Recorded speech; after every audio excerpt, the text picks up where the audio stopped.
அஸ்ஸலாமு அலைக்கும். இன்றைக்கு கருவாடு ஆக்குறம்மா. ஒரு மனசை சிங்கப்பூர்லேருந்து வந்திக்கிறோம் ஆக்கி கேட்டோம். உங்கள் ஒரே யூடியூப்பில் கருவாடை பார்க்குறேன். எங்கள் பிள்ளைகள் தான் ஏன்னா நான் ஆக்குறதுக்காக வேண்டி உங்களுக்கு நான் எல்லாமே இதில் காட்டியிருக்கேன்.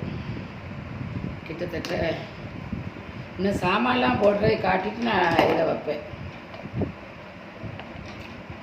வெங்காயம் எப்படியும் 150 கிராம் இருக்கும் வெட்டி வச்ச வெங்காயம். அதுக்கப்புறம் ஒரு துண்டு கருவாடு, சீலா கருவாடு 1000 ரூபான்னு வாங்கினேன் கிலோ. ஆனால் பரவாயில்லைங்கிறோம் எல்லோரும். 1000 ரூபாண்ட பரவாயில்லை, வெட்டி போடணும். மாங்காய் வெட்டினதில் உள்ள கொட்டை மாங்காய் போடுறேன். கருவாட்டு இறால்னு தான் பேர். கட்டாயம் இறால் போடணும்.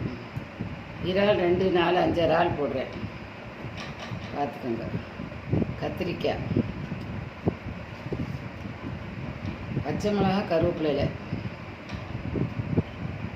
அதுக்கு தக்காளி பழம். புளி ஊற்ற மாட்டேன். ஒவ்வொருத்தரும் ஒரு ஸ்டைலாக இருக்கும். நான் புளி ஊற்ற மாட்டேன். தேங்காய் பால் ஊற்றுவேன். நான் தேங்காய் பால் கடைசியாக இறக்கும்போது தான் ஊற்றுவேன்.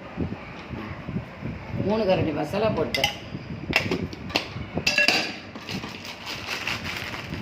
தேவையான அளவு உப்பு கொஞ்சம் அதில் இருக்க உப்பு ஆனாலும் காணாது, பார்த்துக்கோங்க.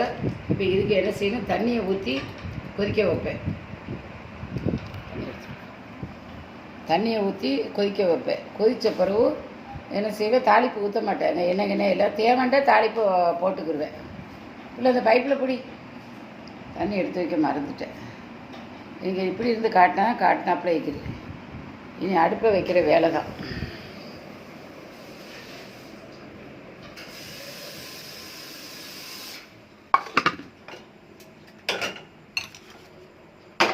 அடுப்பில் வச்சுட்டேன்.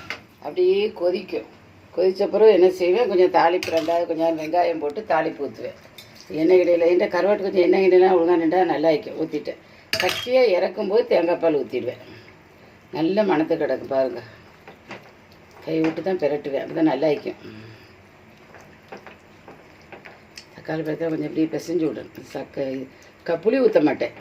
கட்டியாக கடைசியாக தேங்காய் பாலும் தாளிப்பும் ஊற்றிடுவேன். இப்போ எண்ணெய் ஊற்றுற கொஞ்சம் கதண்டு இதுங்க. அதனால் எண்ணெய் வெங்காயம் எல்லாம் ஊற்றிட்டேன். கடைசியாக தாளித்து ஊற்றி உங்களுக்கு தேங்காய் பால் ஊற்றின பிறகு ஒரு தடவை காட்டுறேன். இப்போ அளவை காட்டிட்டேன். பார்த்துட்டீங்களா? சரி, பார்த்துட்டு லைக் பண்ணுங்கள், ஷேர் பண்ணுங்கள், சப்ஸ்கிரைப் பண்ணுங்கள். அஸ்ஸலாமு அலைக்கும்.